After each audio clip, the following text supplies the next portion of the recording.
बताओ ऐसी परिस्थिति में कौन नहीं उठाएगा। बसाव है, पहला अधिकार उनका होता है और झारखंड में कहा गया है कि झारखंड की हर एक साधन संसाधनों में पहला अधिकार आदिवासी मूलवासी का होता है।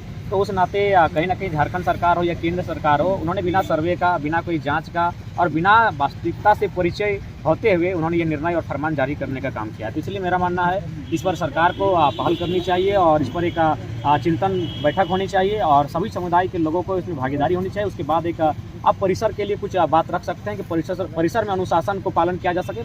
बट अगर आप पूरे पारसनाथ पहाड़ में अगर अनुशासन की बात करते हैं तो मुझे लगता है आने वाले दिन यहाँ अराजकता होगी, कारण कि पारसनाथ पहाड़ लगभग 16,000 एकड़ में फैला हुआ है और वह तोपचाची प्रखंड, डुमरी प्रखंड, पीरटांड प्रखंड के लगभग 35-40 गाँव ऐसे आते हैं जिनके लोग प्रतिदिन इस पहाड़ में आते हैं, कभी मवेशी के लिए पत्ता लेने के लिए, कभी अपने जलावन की लकड़ियाँ बीनने, तो कभी आपका आर्थिक व्यवस्था भी उनकी काफ़ी यहीं से मजबूत होती है। चाहे आप किसी भी हाट में मार्केट में चले जाएं, डुमरी का मार्केट लें, हरलाडी का लें, राजगंज का लें, तोपचाची का लें या फिर चिरकी का लें, जो वहाँ पत्ते आते हैं, जो पत्तल आते हैं वो इसी पहाड़ से आते हैं और वो आदिवासी मूलवासी उस कार्य को करते हैं। तो इसलिए मेरा मानना है जिनके जीने का साधन है उनसे, और इनका भी देवता होता, इनकी भी आस्था वहाँ है, तो उनसे इसे अलग ना किया जाए, ना ही छीनने का कोई प्रयास किया जाए। बाकी जिस समुदाय के बारे में लोग चर्चा कर रहे हैं, जिनका समर्थन कर रहे हैं, वो बहुत धनवान लोग हैं, वो चाहेंगे तो इस वर्ल्ड में कहीं भी अपने अस्तित्व की रक्षा के लिए अपनी स्थापना कर सकते हैं। लेकिन इस पूरे विवाद में जिस तरीके से गिरिडीह विधायक का नाम सामने आ रहा है, वो बोल रहे हैं कि हम बैठक करके समन्वय बना रहे हैं कि ताकि सभी लोग जैसे पहले था वैसे ही चलता रहे,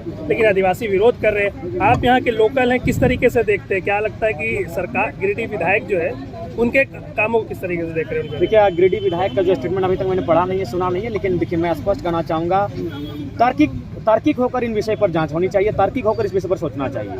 आस्था का विषय, ठीक, आस्था का सम्मान करते हैं, लेकिन उनका जैन समुदाय की अगर बात कही जाए तो उनकी आस्था के जो केंद्र है, हम उनकी आस्था का सम्मान करते हैं, लेकिन उनका एक भी गांव यहाँ नहीं है। आज मीडिया के बंधु लोग, आप लोग रांची से चल कर आए हैं, कोई गिरिडीह से चल कर आए हैं, कोई अन्य जिलों से चल कर आए हैं, हजारीबाग बोकारो से भी चल कर आए हैं, धनबाद से आए हैं, आप एक बार यहाँ जाँच कर लीजिए, उनका एक भी गाँव नहीं है। तो जब उनका एक भी गाँव नहीं है तो अगर वे लोग अगर समस्त पहाड़ पर दावा करते हैं आस्था के नाम पे, धर्म के नाम में, तो ये कतई उचित नहीं है। इसीलिए मेरा मानना है ये पहाड़ समुदाय का है, ये पहाड़ उनका है जो आदिम काल से यहाँ बसबसाव करते हैं। ये जो बड़ी बड़ी इमारतें नजर आ रही है, मंदिर नजर आ रही है, ये कौन सी जमीन पे बनी है? ये सीएनटी, मैक्सिमम जमीनें जो है सीएनटी की है और यहाँ जो जमीनें मतलब ली गई हैं, और जहाँ तक मेरी जानकारी है कुछ संथाल की हैं, कुछ कुर्मी की हैं, कुछ घटवाल की हैं, कुछ एससी समुदाय की हैं, कुछ अन्य वर्गों की भी हैं। तो कुल मिलाकर ये यहाँ के झारखंड जैन समुदाय के लोग तो कह रहे हैं कि इससे रोजगार भी बढ़ रहा है, यहाँ के स्थानीय जो लोग हैं, ठीक है, उनका कहना अगर है कि रोजगार बढ़ रहा है तो हम वही कहना चाहेंगे, रोजगार के नाम पर, विकास के नाम पर जो बाकी कंपनियों, चाहे बीसीसीएल हो, टीसीएल हो, टाटा हो, उन्होंने झारखंडियों के साथ छल किया है,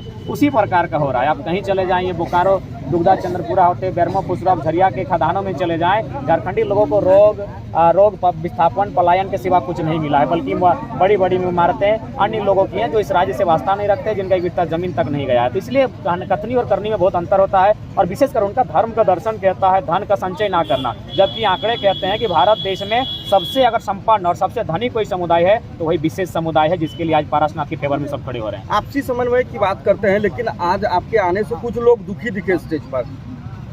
देखिए, आप देखिए, हम लोग, मैं बोकारो से आया हूँ, मैं 4-5 लड़कों के साथ आया हूँ, हो सके कुछ साजिश भी हो सकती है, कुछ लोग चाहते हैं कि हम आपसी सामंजस्य ना करें, कुछ लोग चाहते हैं आदिवासी मूलवासी की एकता बरकरार ना हो, इसलिए हो सके कुछ लोग साजिश किए होंगे, लेकिन मैं तो बोकारो से डायरेक्ट यहाँ आऊँ, 4-5 लड़कों के साथ आया हूँ। और बाकी अगर स्टेज में कोई दुखी है तो उसमें हमको कह देते हैं या फिर हमें सूचना नहीं देते या और निमंत्रण नहीं देते, हम स्वयं नहीं आते, हम किसी को ठेस पहुंचाना नहीं चाहते, लेकिन हमें यहाँ जो स्थानीय समिति है जिन्होंने आज के कार्यक्रम का आयोजन रखा था, हमें आमंत्रण किया गया था, हम आमंत्रण पे आए। इनका कहना है कि केंद्र और राज्य दोनों ने जो नोटिस निकाला है उसमें कहीं भी मारांग मुरु का जिक्र नहीं है, इसको लेकर भी आहत है लोग। हाँ, बिल्कुल आहत रहेंगे। मारांग मुरु आस्था का केंद्र है संताल समुदाय के लिए, ठीक उसी प्रकार बाकी जो अन्य समुदाय है उनके लिए भूमिया जी आस्था का केंद्र है, कुर्मी समुदाय के लोग भी वहाँ कप्सा बाबा उनके लिए माने आस्था का केंद्र है। इस पहाड़ के जो भी समुदाय है, चाहे संथाल हो, घटवाल हो, हरिजन समुदाय है, कुर्मी समुदाय है, यादव है, कोयरी है, तेली है, या कुछ सवर्ण वर्ग भी आते हैं, तो उनका सबकी आस्था का कोई ना कोई वहाँ केंद्र है।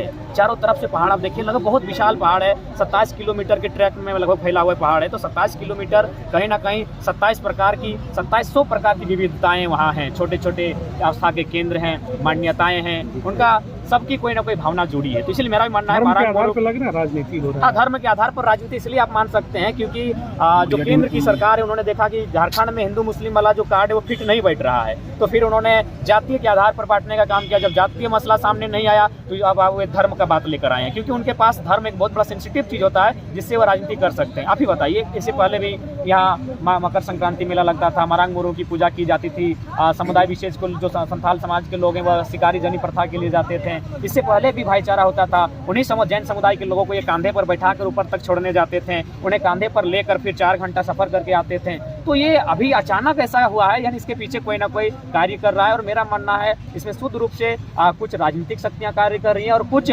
बहुत बड़ी धनी शक्तियां काम कर रही है, जिनको कॉर्पोरेट्स के माध्यम से इस पहाड़ को अपने कब्जे में लेना है। देखिए, उसके बाद ये इको सेंसिटिव जोन था।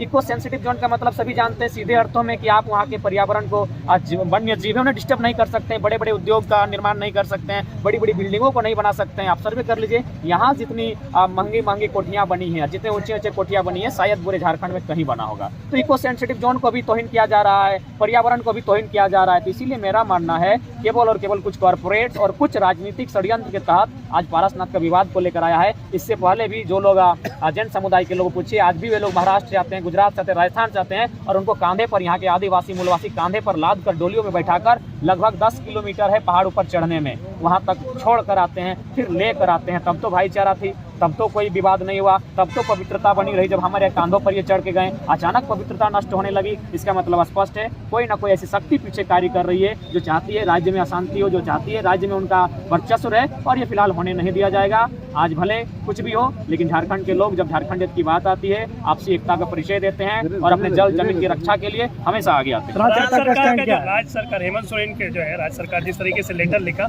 कहीं भी आदिवासी और मारांग गुरु का जिक्र नहीं था। तो क्या लगता है कि मुख्यमंत्री को जो लेटर था उसको लेकर क्या कहेंगे आप? देखिए, मेरा मानना है ये बहुत दुर्भाग्य और दुख का विषय है कि मुख्यमंत्री स्वयं आदिवासी समाज से आते हैं और उनको जानना चाहिए मारांग गुरु उनके लिए कितना पूजनीय है और कितने गौरव मान के प्रतीक हैं, उनकी आस्था के प्रतीक है। और उनका अगर जिक्र नहीं होता है तो कहीं ना कहीं वो किसी दबाव में है, और वो दबाव कहीं ना कहीं पूंजीपति का है। उन्हें आज, इसीलिए मैं बार बार कहता हूँ, आज के जितने भी नेता मंत्री विधायक चुन के जा रहे हैं, उन्हें राज्य की हित से कोई वास्ता नहीं है। वे राज्य के हितार्थ सुरक्षा के विषय में जरा भी तनिक भी वो विचारणीय नहीं है। अगर होते हैं तो एक बार बैठ कर सोचते हैं इस पर क्या निर्णय होना चाहिए था। ये पहाड़ समूह जो जन समुदाय है उनकी भागीदारी होनी चाहिए। यहाँ के पत्ते पर, यहाँ की मैंने जो भी पहाड़ के इर्द गिर्द जो गांव आते हैं उन लोगों की भागीदारी होनी चाहिए। आज भी हम लोग मेडिकल के लिए नहीं जाते हैं, आज भी जो पारसनाथ के इर्द गिर्द आप लोग कभी सर्वे टीम लेकर आइए, हम लोग मेडिकल के लिए बाद में जाते हैं। हम लोग पहाड़ में पहले जाते हैं, वहाँ से जड़ी बूटियाँ, औषधियाँ इत्यादि एकत्रित करते हैं, फिर उन्हीं के साथ अपना इलाज करते हैं। तो हमारे लिए वरदान है, हमारे लिए अमृत समान है। अतः हमसे पारसनाथ पहाड़ अगर छीनने का प्रयास किया जाएगा तो मुझे लगता है यहाँ बहुत बड़े उद्गुलान और विद्रोह होंगे, और हम चाहते हैं अराजकता ना हो। अतः परिसर जो जैन समुदाय की आस्था केंद्र है,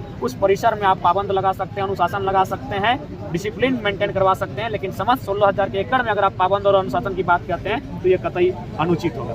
दोनों समुदाय में कहा जा रहा है कि जैन समुदाय के जो लोग हैं वो कह रहे हैं कि सभी स्थितियाँ जो हैं वो ठीक हैं। आखिर हम लोग कब तक मन बेवकूफ़ बन के रहेंगे? जो लेटर जारी आया है उसमें तो स्पष्ट लिखा है कि आप मवेशियों को प्रतिबंध की बात कर रहे हैं, आप अनाधिकृत प्रवेश वर्जित की बात कर रहे हैं, ट्रैफिकिंग की बात कर रहे हैं। तो उसका क्या आशय है कि पारसनाथ पहाड़ पर लोग नहीं जा सकते हैं, मवेशियाँ नहीं जा सकती हैं? आप ठीक है। उसके बाद आप देखिए उनका जो बयान आता है, जो भी वीडियो आता है, अगले समुदाय के जो मैंने बुद्धिजीवी वर्ग है वो क्या कहते हैं, 5 किलोमीटर रेडियस की बात करते हैं, कोई 50 किलोमीटर रेडियस की बात करता है। एक बात है, उनकी आस्था अलग है, हमारी आस्था अलग है। हम लोग किसानी कबीलाई आदिम लोग हैं, हमारी भी एक अलग आस्था है, हमारी भी कुछ मान्यताएं हैं। तो इसीलिए मेरा मानना है आपकी आस्था अपनी जगह है, हमारी आस्था अपनी जगह है। हम आपकी आस्था पर ठेस नहीं पहुंचाते हैं, अतः आप हमारी आस्था पर भी ठेस ना पहुंचाए। उसके बाद अगर तार्किक बात करेंगे तो बौद्ध दर्शन, जैन दर्शन से पहले कृषि युग था और उससे पहले शिकारी युग था। तो हम लोग तो शिकारी युग और कृषि युग से संबंध रखने वाले लोग हैं। हम आपकी सभ्यता से कई हजारों साल पहले हमारी सभ्यता का आगाज हुआ है। अतः आप सभ्यता के नाम पर, आस्था के नाम पर इंसान को लड़ाने का काम ना करें। जो यथावत पहले चलती थी वैसा ही चलता रहे। पारसनाथ पर सबका अधिकार हो, जन समुदाय की भागीदारी हो, सब लोग अपनी अपनी आस्था के अनुसार वहाँ पूजन करें, सब लोग अपनी अपनी जरूरत के साथ उस पहाड़ से पर्यावरण को क्षति पहुँचाए बिना लकड़ियाँ चुने, पत्ते लेकर आए और अपने दिनचर्या के साथ, अपने घरेलू जीवन के साथ आगे बढ़ने का कार्य करें। ठीक, मंत्री हैं, उनके पास थोड़ा सा बौद्धिकता का अभाव है। 1932 विभाजन कैसे हो सकता है? विभाजन के तहत ही भारत पाकिस्तान बना है। अब विभाजन से थोड़ी छूट सकते हैं। विभाजन के तहत ही बिहार झारखंड से अलग हुआ है। तो विभाजन नहीं, आप गलत मानसिकता रख रहे हैं। और भारतीय जनता पार्टी का जो एजेंडा वही होता है कि झारखंड में जितना ज़्यादा हो सके यूपी बिहार के लोगों को यहाँ स्थापित कर देना। पहला बात, हम यूपी बिहार का सम्मान करते हैं, खासकर बिहार का जरूर करेंगे क्योंकि वो हमारा बड़ा भाई स्वरूप है, लेकिन हमने उन्हीं से ना अलग राज्य लिया है, यानी अपना बंटवारा उन्हीं से अलग होकर लिया है, तो फिर हमारे बंटवारे पर वो इस प्रकार का दावा क्यों करते हैं। तो इसीलिए मेरा मानना है केंद्रीय मंत्री को थोड़ा सा सोचना चाहिए कि विभाजन क्या विषय है। जयराम भाई, कोल्हान में 32 का खतियान, वहाँ सर्वे लास्ट सेटलमेंट जो है 64 का है। कल कुछ लड़के आए हुए थे रांची में, वो बोले थे कि हमारा 64 का खतियान है, तो हम कहाँ जाएंगे। आप 32 की बात करते हैं, 64 क्यों नहीं बात करते? नहीं, हमने तो स्पष्ट कहा है कि 32 केंद्र बिंदु हो, क्योंकि 32 जो है 1932 का जो कैडेस्ट्रल सर्वे था वो लगभग 80% झारखंड में परिपूर्ण हो चुका था, 20% छूटा था। तो उनको आप देखिए, स्थानीयता झारखंड जिस स्थिति में है, यहाँ आप स्थानीयता को एक पेज में डिवाइड नहीं कर डिस्क्राइब कर सकते हैं। तो यहाँ की स्थानीयता को डिस्क्राइब करने के लिए आपको 2-3 पेज में चलना होगा। तो 1932 जो है वो केंद्र माना जाए, उसके सहयोग के रूप में 1964, और जहाँ कुछ नहीं भी है तो वहाँ जो ग्राम सभा से मैंने विशेष तौर तरीकों के साथ विशेष तैयार किया जाए, जो यहाँ के स्थानीय लोगों का मैंने दावा करेगी कि ये लोग स्थानीय है और उनको स्थानीय होने के नाते नियोजन में अधिकार मिलने का। अंत में आप भाईचारे की बात करते हैं, प्यार मोहब्बत बात करते हैं, सबका रोजी रोजगार, अंत क्या अपील करेंगे कि हम यही कहना चाहेंगे खासकर जैन समुदाय के लोगों से कि पहली बात, आपकी आस्था का हम सम्मान करते हैं और अनुशासन परिसर पर हो, लेकिन अगर आप समस्त पहाड़ पर चाहते हैं तो एक बार आप खुद स्वयं सर्वे करें, क्योंकि कहते हैं कि आप लोग अहिंसा और जियो और जीने के सिद्धांत पर चलते हैं। तो एक बार आपके स्वयं जैन समुदाय एक बढ़िया टीम भेजे जो वास्तविकता को सर्वे करके जाए, आज तक जैसा नहीं जो एक तरफा जाके दिखाए, एक टीम भेजे। और जो लोग कहते हैं जियो और जीने का सिद्धांत, वे खुद कहेंगे कि हाँ, हजारों आदिवासी लोग, हजारों मूलवासी लोग प्रतिदिन इस जंगल में जाते हैं, जलावन की लकड़ियाँ लेकर आते हैं, भोजन की सामग्रियाँ लेकर आते हैं, पत्ते लेकर आते हैं, जिनसे इनका आर्थिक स्थिति चलता है। और ऐसी परिस्थिति में कांटे कंकिटों से भरा हुआ ये क्षेत्र है, चप्पलों का प्रयोग भी होगा।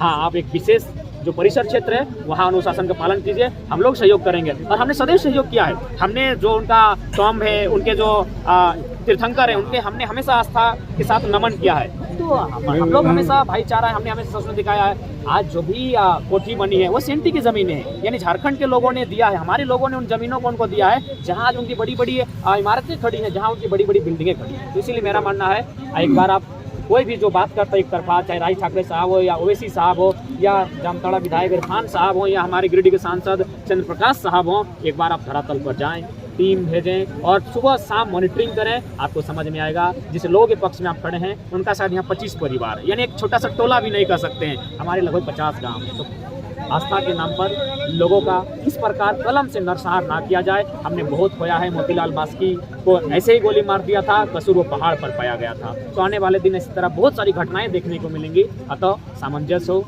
झारखंड जल जमीन जंगल के साथ, खुशहाली के साथ, मानर की थाप के साथ झूमे फिर के हम यही चाहते हैं। आपके ऊपर अब गाना बन रहा है, क्या कहेंगे? देखिए, ये तो हमें भी जानकारी नहीं है और ये प्रेम है, उनके प्रेम का सम्मान। 04773